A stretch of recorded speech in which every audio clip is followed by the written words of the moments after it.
దేవుని పరిశుద్ధ నామమునకు మహిమ కలుగునుగాక. ప్రియులారా, ప్రభునామన మీ అందరికీ వందనములు తెలియచేస్తూ ఉన్నాను. దేవుని వాక్యాన్ని ధ్యానిందాము.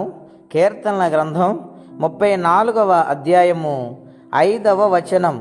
వారు ఆయన తట్టు చూడగా వారికి వెలుగు కలిగెను, వారి ముఖములెన్నడును లజ్జింపకపోవును. ప్రియులారా, ఈ ఉదయకాల సమయంలో పరిశుద్ధాత్మదేవుడు మనందరితో మాట్లాడుచున్న మాటలు కీర్తనాకారుడు ద్వారా. వారు అనగా ఎవరంటే ఇశ్రాయేలు ప్రజలు. వారు ఎవరి తట్టు చూశారు? ఆయన అనగా దేవుని తట్టు, మన కన్న తండ్రి తట్టు వారు చూశారు. సృష్టికర్త అయిన దేవుని తట్టు వారు చూశారు. దేవుని సన్నిధానములో ఆయన సహాయము కొరకు వారు ఎదురు చూశారు. ఆయన తట్టు చూసినప్పుడు, ఆయన వైపే సహాయము కొరకు వారు ఎదురు చూసినప్పుడు దేవుడు వారిని జ్ఞాపకం చేసుకున్నట్లుగా ఈ లేఖనాల్లో మనం చూస్తూ ఉన్నాం. చీకటి అంధకారములో కఠినమైన సరసాలు లాంటి కష్టాలు గుండా ఐగుప్తు దేశములో వారు ప్రయాణిస్తూ ఉండగా, వారు కన్నీరు కార్చి దుఃఖముతో దేవుని సన్నిధిలో మొర్రపెట్టినప్పుడు దేవుడు వారు మొరాలకించారు. ఐగుప్తు దేశములో వారున్న ప్రాంతము నుంచి పనులలో వారిని కష్టపెడుతున్న ఆ యొక్క పనులను బట్టి, ఆ శ్రమలను బట్టి తాళలేక వారు దేవుని వైపు తిరిగి హృదయపూర్వకంగా మొర్రపెట్టారు.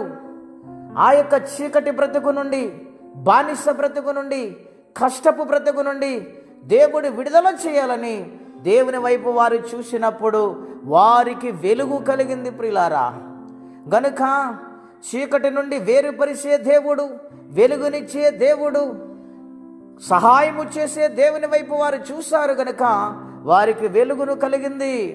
వారి ముఖములు ఎన్నడూ అంటే సిగ్గుపడలేదు. ప్రియులారా,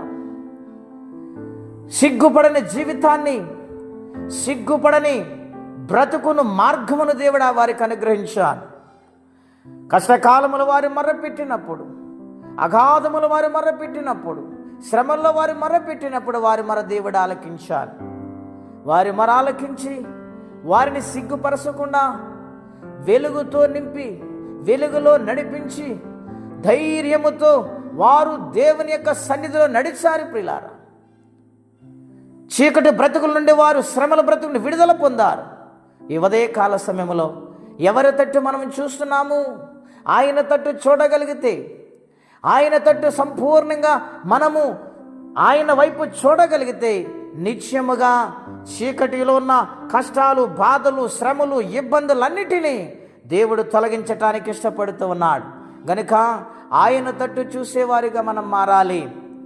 దేవుని బిడ్డలారా, బైబిల్ గ్రంథంలో మహాభక్తులైన వారు వారికి వచ్చిన శ్రమను బట్టి, కష్టాన్ని బట్టి దేవుని తట్టే చూస్తారు, కానీ మనుష్యుల వైపు వారు చూడలేదు. గనుక వారు జయమును పొందారు. అటువంటి దీవెన మనము కూడా ప్రతినిత్యం పొందుకోవాలని కోరుకుంటూ ఈ మాటలు నేను ముగిస్తూ ఉన్నాను. ప్రార్థనండి. అత్యంత కృపగలిగిన దేవా, మహోన్నతమైన మీ నామము కొరకై వందనాలు.